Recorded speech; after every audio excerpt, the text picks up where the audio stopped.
Alright guys, so I've got my can of Pro XL, great stuff. I think Nat still uses it.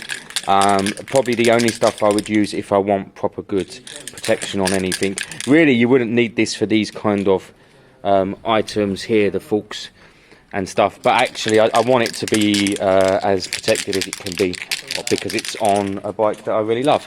So this stuff, it was £20 for the small can. It's a lot of money.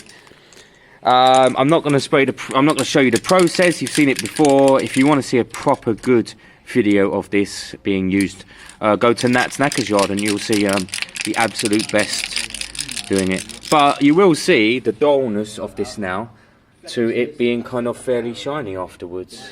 So yeah, you'll see something. So after a little bit of drying, it's made a huge difference, I think, especially coming up to here. It's just tied it all in.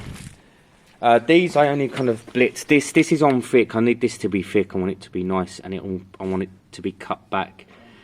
The rest is kind of just a protective layer, so not much done. You can hear Abjab and the watcher in the background. Guy messaged yesterday and said he was fairly local and has popped in today. That's really nice. Sometimes the new watchers are a bit braver than the old watchers. They kind of, they're more ready to just turn up and say hello. And this guy seems very happy, and he'll bring his bike back for service at some point. So pretty cool, I think. These are them never breaking drill bits. All of them are broke. Says the one that's got a helicopter metal piece right now. Don't worry about that. Helicopter! Done, mate, done.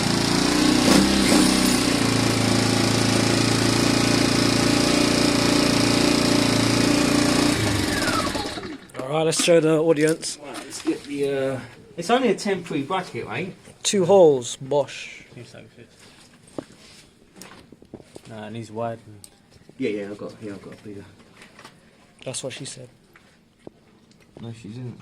Well, I mean, and in my case, this is what he said. How's that look to the bolt?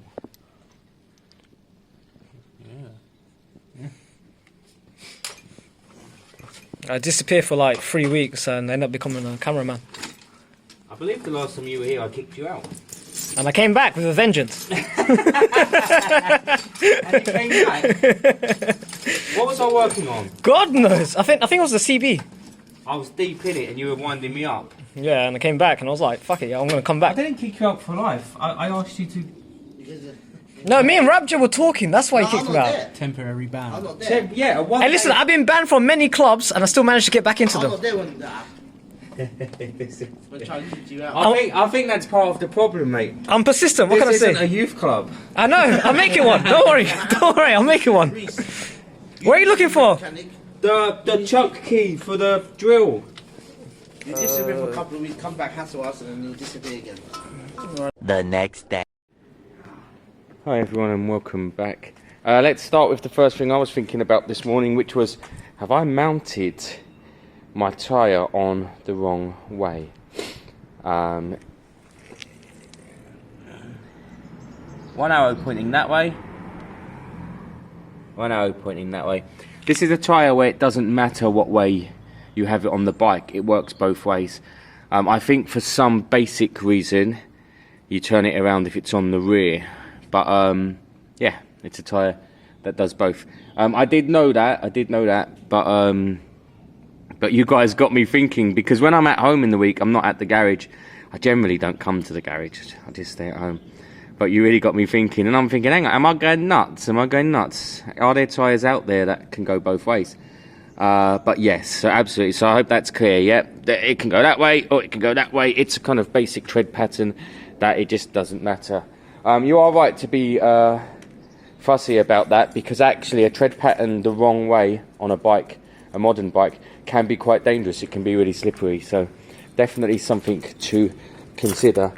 With the CB today, this weekend, I'm finding less and less time for working on my bikes, and that's okay. I enjoy working on all bikes, but I do want to get the mudguard done. I really do. I went out and got these bolts because I wanted the bolts look with the flat heads. Ideally I didn't even want it saying this, but this is fine, and you could always paint it black if wanted. Obviously this bolt's way too long, but once you've sunk it and bolted it and used Loctite, I'll be cutting it down to size. So hopefully I can get the mudguard back on the CB. Look at the forks, big difference, looks way better, way more protected, way more professional. So very happy with the way they came out. Let's pull out a couple of the other bits. Here is the this is one piece of the, I didn't do the back here, but I did, look, the just the bits you can see there, and the front, there you go, down here. Wow, look at that. Oh, trust me to drop it straight away. Lovely finish. I have nicked it already, but that's what this super thick coating is for. It just looks neater than how it was. You know, it just looks cleaner than how it was. With me, bikes are here to be functional. They're not here to be sitting in museums and looking amazing. So I'm going for functional. Did I paint anything else? I did. Here, I'll probably drop this as well, why not? From my God. We can see a bit of orange peel on here. I've really debated this in my head this week. Do I want to go through the process of polishing?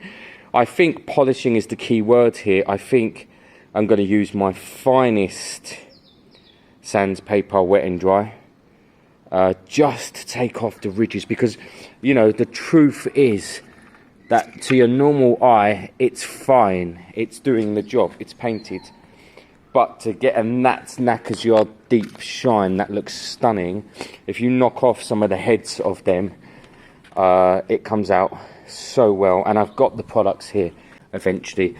Frame looks much better. It just looks coated and protected. Don't worry about the top. I didn't touch it because I didn't need to. It's going to be hidden. But I did get the inside at the bottom. And yeah, I mean, it's there. Again, a bit of unevenness, but I'm not even going to mop that. I'm not going to do anything with that at all. So my kind of key for today is that I'd like to get the mudguard and the front brake back on and mounted and safe, and kind of done really. I'd like to then leave that alone. I've got the pipes coming for here to here, and then I've got the air filters that will be behind the panels in here. They messed me around. I ordered these a good 6 or 7 days ago, and they clicked that they were sent, and then I messaged them 2 days ago on Thursday because I wanted them for the weekend, and I said, what's going on? And they said, oh yeah, they're not in stock. And I said, well, why did you click that you sent them out 4 days before? But yes, that's me ranting. Needs a little bit of cutting. You can see, trying to find the angle. Yeah, look at that. You can see the orange peel.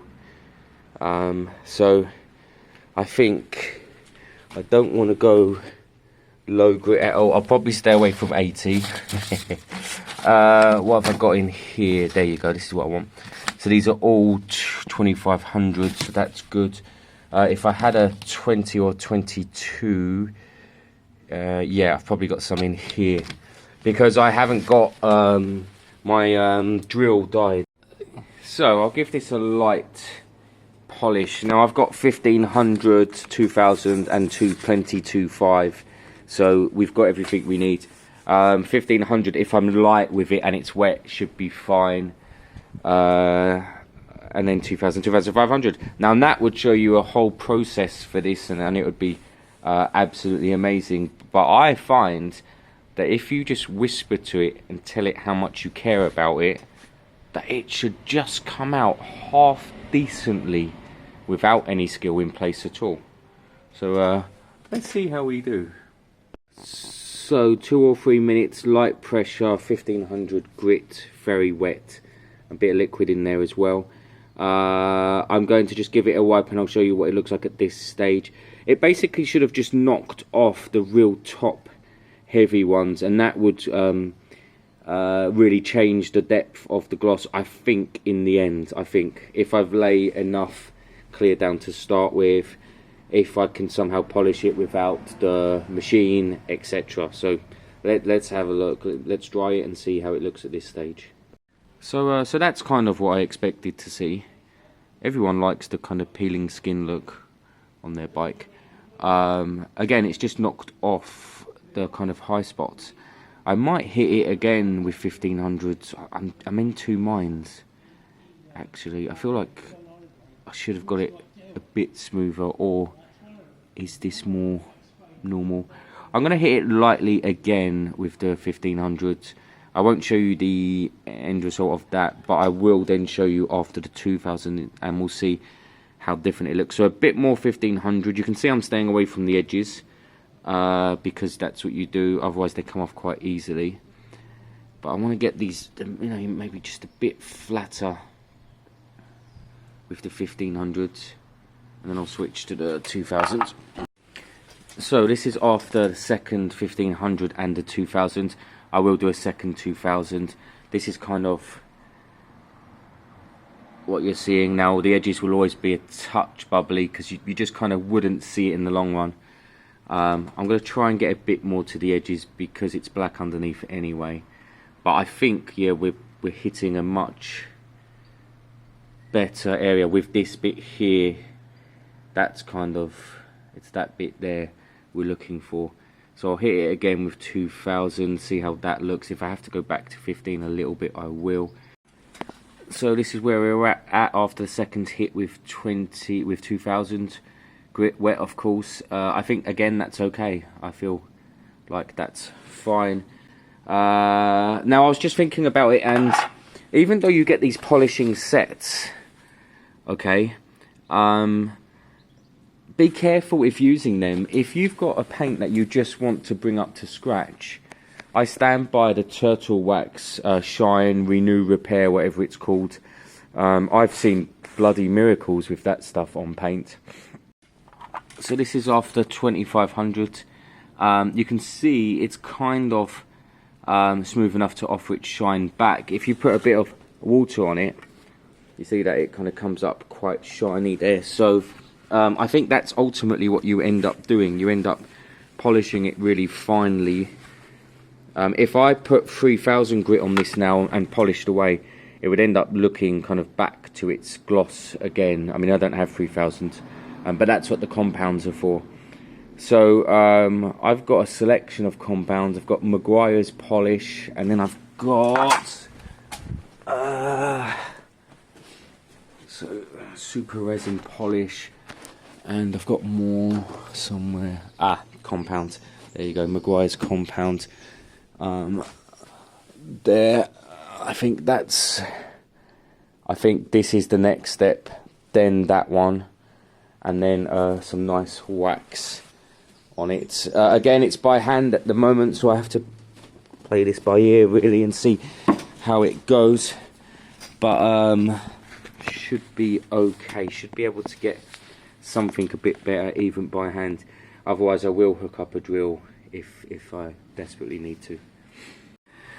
So that's after one hit with the compound, so it's just kind of all smoothening it out. I'm going to do one more with the same, that's the Maguire's one, so one more with that. I'm going to take my time a little bit more on this one, then move over to the super polish and thick gloss, and no matter how it turns out, that's it. I'm going to be using it because that's all I've got. So yeah, one more hit with the Maguire's, we'll see how it comes out. I mean, it's not too bad now. It's not polished, as in literally I haven't cleaned it enough to see its final actual shine, and of course there's no wax or anything on there, but one more compound should make it look a bit more back to normal. Wow, that second pass did a good job. That's unwaxed. That was just the Maguire's ultimate compound and wiped. So that second pass, wow, yeah, has made a big difference. You can definitely see bits, low-level bits of the orange peel on the edges, but that's the rule, you know. That's the rule. You just don't go too close to the edges, and that's not my rule because I don't know enough about this. But when I watch Nat and any others painting, that seems to be the thing. I'm tempted to hit this once more, but I feel like this stuff's too corrosive, so I'm going to go to the super resin polish and see what that does. So this is where we're at after the Maguire's compound. I'm going to move to the resin polish. Again, it's all by hand, and we'll see what we look like after that. So with the super resin polish, you do it as if you're compounding the panel, but then you let it dry for a few minutes, because actually it's leaving a fine layer, it's leaving a resin layer, a very fine layer that lasts a while. So I'm going to do a couple of them, so I'm going to let it for a few minutes sit, then I'm going to clean it. Always microfiber cloths, guys, always. Ideally don't put them on the floor. Clean it, and then I'm going to do another thin layer of super resin polish, and then it'll be a couple of layers of good wax. I'll use the same stuff, the turtle wax, carnauba stuff, and you should get a kind of decent finish in the end. Really, it should be okay. It's definitely a decent finish for me, I'm sure. I mean, I can see already it's not far off. In fact, let me give this its kind of clean before the second coat. I'll show you right now what it's looking like right now. So there you go. So you've got quite a high definition finish there. One thing that's annoying me personally is the edges, but yeah, I have to just kind of leave it alone in my head. Which side looks better? I think this side's a bit bumpier than the other, so I'll make that the front. But either way, kind of doesn't matter too much. But yeah, that's a nice shine. One more thin layer with that, one more thick layer with wax, and that'll be exactly as I kind of expected it to be. And it's got a nice thick protective coating of lacquer on it. So that's it after its second super resin layer. Spot on. And let me get some gloss on there, and you'll see that it will just ping that tiny little bit. It'll just add that depth to it. So one moment, let me just polish it up with wax it up even. So I'm thoroughly impressed with the outcome there, guys. You get very much a mirror finish there. It's hard to see it actually, but if I can show you, if I'm good enough to edit this, I will show you the before and the after. I'm so pleased with how that's come out.